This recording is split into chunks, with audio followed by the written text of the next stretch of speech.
Hello，大家好，我係實德金融嘅 Ferris。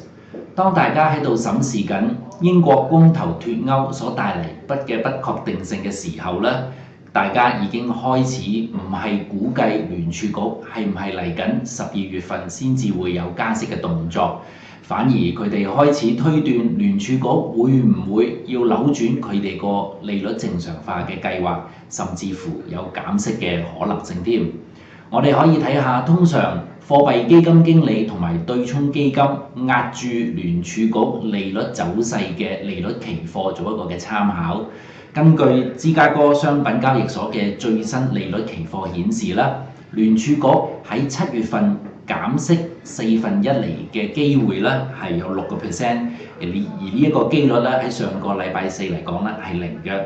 而喺9月份減息嘅機會咧就係17%，而喺12月份減息嘅機率咧就係16%。喺呢一個利率期貨行情上邊啦，可以反映到投資者對英國退歐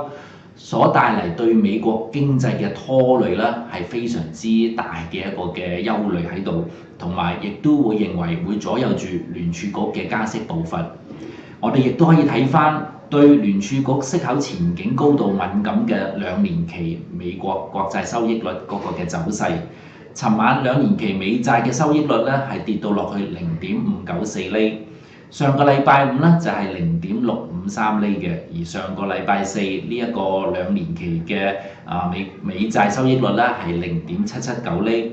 咁尋晚去到0.594厘，其實講緊係貼住聯儲局0.25厘至到0.5厘嘅聯邦基金利率區間，咁樣係反映到好多嘅投資者已經唔覺得聯儲局喺短期間有一個嘅加息嘅動作。喺聯儲局加息嘅機會越嚟越細嘅時候咧，美元嘅上升空間亦都相對上會縮小。美匯指數中短期間應該去到98呢個數值左右咧，就已經係見頂㗎啦。大家可以留意。好啦，今日就同大家講住咁多先，再會。